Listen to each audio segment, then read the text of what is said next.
भगवान विष्णु की आराधना करने से मनुष्य भूमंडल संबंधी समस्त मनोरथ स्वर्ग स्वर्ग से भी श्रेष्ठ ब्रह्म पद और परम निर्वाण पद भी प्राप्त कर लेता है।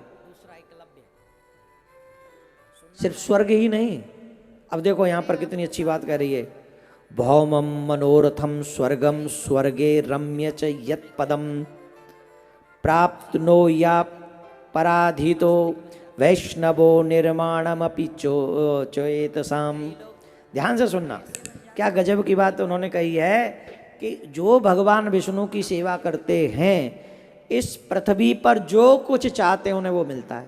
जो लोग कहते हैं कि बोले अगर न चाहें तो बोले स्वर्ग मिलता है, बोले स्वर्ग को भी इग्नोर कर दें तो बोले ब्रह्म पद मिलता है, और वो भी न चाहें तो हैं फिर निर्वाण पद प्राप्त हो जाता है। उसी प्रसंग को आप जन्म जन्म कितना प्रयास करते कि हमारी मुक्ति हो जाए, वो संभव नहीं होती। तपस्या हजारों हजारों वर्ष हो जाता है तब भी वो संभव नहीं हो पाता है, परंतु भगवान विष्णु की सेवा करने से वो निर्वाण पद को प्राप्त कर लेता है।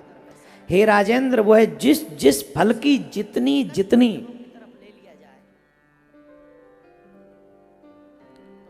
वह जिस जिस फल की और जितनी जितनी इच्छा करता है, अल्प हो या अधिक, श्री अच्युत की आराधना करने से निश्चय ही वह सब प्राप्त कर लेता है। बोलो नारायण भगवान की जय। और हे भोपाल, तुमने जो पूछा है कि हरि की आराधना किस प्रकार करनी चाहिए, बताएं कि नहीं?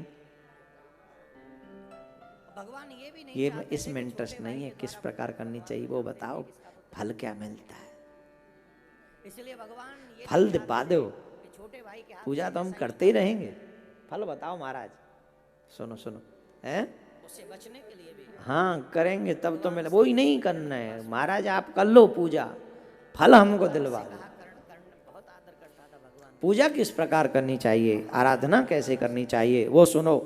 जो पुरुष वर्णाश्रम धर्म का पालन करता है, सबसे पहली शर्त पहले भी बताई है, अब फिर बताओ मैं आपकी क्या सेवा कर सकता। अपने वर्णाश्रम का, जो वर्ण में आपका जन्म हुआ, उसका मन लगा कर उसका पालन करो, ये बात सुनिश्चित हो, उससे दूर मत भागो। अगर आप अपने वर्णाश्रम का अपमान करते हो, हरेक वर्ण में हरेक व्यक्ति को क्या कर्म करना चाहिए उसका उल्लेख है यहाँ। ये जगत जानता है कि दुर्योधन अधर्म के साथ, सावधानी पूर्वक सुनना, पांडव धर्म के साथ। जो पुरुष वर्णाश्रम धर्म का पालन करने वाला है वही परम पुरुष विष्णु की आराधना कर सकता है, उनको संतुष्ट करने का और कोई मार्ग नहीं है। हे नृप, यज्ञों का यजन करने वाला पुरुष उन विष्णु ही का यजन करता है, जप करने वाला उन्हीं का जप करता है, दूसरों की हिंसा करने वाला भी उन्हीं की हिंसा करता है, क्योंकि भगवान सर्व सबके भीतर समाये। ऐसा क्या है, अब जब हम किसी की हत्या करते हैं तो भगवान की तो हत्या है। हम लोगों को कहते हैं ईश्वरन से जीव अविनाशी, ईश्वर सब में बैठा हुआ है, तो जिसको आप मार के खा गए ईश्वर तो उसमें भी था, तो वो ईश्वर की तो हत्या है। किसकी हत्या है? वो ईश्वर की हत्या है। अतः सदाचार युक्त पुरुष अपने वर्ण के लिए विहित धर्म का आचरण करते हुए श्री जनार्दन की ही उपासना करता है। हे पृथ्वी पते, ब्राह्मण क्षत्रिय वैश्य और शूद्र अपने अपने धर्म का पालन करते हुए श्री विष्णु की आराधना करते हैं, अन्य प्रकार से नहीं। अब सुनो, जो पुरुष दूसरों की निंदा चुगली अथवा मिथ्या भाषण नहीं करता तथा ऐसा वचन भी नहीं बोलता जिससे दूसरों को खेद हो, उससे निश्चय ही भगवान केशव प्रसन्न होते हैं। बोलो नारायण भगवान की। अच्छा बताओ, इसमें क्या खर्चा है तुम्हारा? बताओ क्या खर्चा है इसमें? भगवान की प्रसन्नता का कितना सरल उपाय है। क्या है? बोले देखो, जो किसी की निंदा नहीं करता, जो किसी की चुगली नहीं करता अथवा मिथ्या भाषण नहीं करता, भगवान उससे खुश हो जाते हैं। मेरा क्या दोष है? वो तो उस माँ का दोष। जो व्यक्ति ऐसा हो जो किसी की निंदा करे ना और सुने ना, जो व्यक्ति किसी की चुगली ना करे, और जो व्यक्ति झूठ न बोले और दिन में मात्र 2-4 माला ही कर ले, 2 ही माला कर ले बस, सिर्फ 2 माला कर ले। मैं द्रोणाचार्य के पास में गया, भगवान तुम्हारे आगे पीछे घूमे। मैंने कहा मैं आपसे शिक्षा। और गजब की बात तो ये है, वो ताली वो बजा रहे हैं जो बिना दिन रात झूठ बोले बिना नहीं रहते हैं। ताली वो बजा रहे हैं, हमने उनको देखा। इतना झूठा आदमी। मैंने सिर्फ क्षत्रियों को धनुष विद्या सिखाने का, अभी फोन आ जाए तो जो रास्ते में हूँ, अब बेवजह का झूठ है, बेवजह का। सही नहीं बता सकते, मैं लेट हूं ये बोल दो। नहीं पहुंचे तुम नहीं पहुंचे, कह दो मैं नहीं आ पाया, कल आ जाऊंगा। क्यों झूठ बोलना है, क्यों झूठ बोलना है? कितना सिंपल सा उदाहरण दिया मैंने, कितना। और एक एक झूठ आपको भगवान से दूर ले जा रहा है। नरक का तो नाम से अब तुम डरते भी नहीं हो। इस बात से ही डर लो कि तुम जितनी बार झूठ बोल रहे हो उतनी बार तुम भगवान से दूर उतनी जा रहे हो। क्या करें महाराज? बोले झूठ बोलना बंद करो। मैंने आपको कहा था कई स्थितियों में झूठ बोला जा सकता है, किसी की जान बचाने के लिए, किसी की इज्जत बचाने के लिए, गौ हत्या रोकने के लिए, भजन इत्यादि करने के झूठ बोल थोड़ा बहुत चल जाएगा वहां।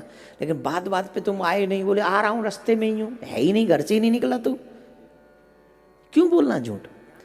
चुगली मत करो, जहां बैठ जाओ वहीं दूसरों की खिड़किन खिड़किन खट खट खट खट पट पट पट पट झट झट झट झट। और स्पेशली माताओं को, ये पुरुष है, पुरुष कम चुगलीखोर हैं। हमसे पूछो कैसे कैसे पुरुष बैठे दुनिया में, महाराज आग लगा दो दूसरों के घरों में, ऐसे चुगलखोर। रात दिन जिनका एक ही काम है, सिर्फ चुगली करना। अच्छा, वो भूल जाते हैं कि ये आग लगेगी तो हमारे घर तक पहुंचेगी। कब तक नहीं पहुंचेगी? एक बात बताओ, कब तक नहीं पहुंचेगी? एक दिन तो पहुंच ही जाएगी। क्योंकि चुगलखोर किसी का सगा नहीं हुआ। आज तेरी तुझे चुगली सुना रहा है, कल वो तेरी चुगली किसी और को करेगा। सगे ही अपने बाप के नहीं हुए, बाप का भी मौका मिले तो चुगली कर दे ये। और हमने तो ऐसे लोग भी देखे हैं जो अपने बाप की ही चुगली करी है, कसम से हम जानते हैं। तो इसलिए कितना सरल उपाय है भगवान को प्रसन्न करने का। किसी की चुगली मत करो, किसी की निंदा मत करो, झूठा भाषण मत करो, भगवान इतने में ही प्रसन्न हो जाएंगे।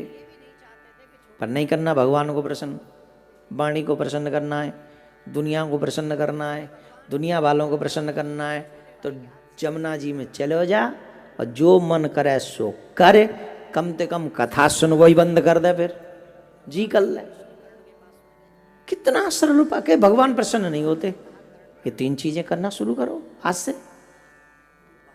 3 काम, चुगली नहीं करनी, निंदा नहीं करनी, सुननी भी नहीं किसी की, और झूठ नहीं बोलना। बहुत जब तक कठिन परिस्थिति ना आए तब तक झूठ मत बोलो। बहुत सरल है। कहते हैं भगवान उससे प्रसन्न होते हैं, विष्णु भगवान बहुत जल्दी उससे प्रसन्न हो जाते हैं।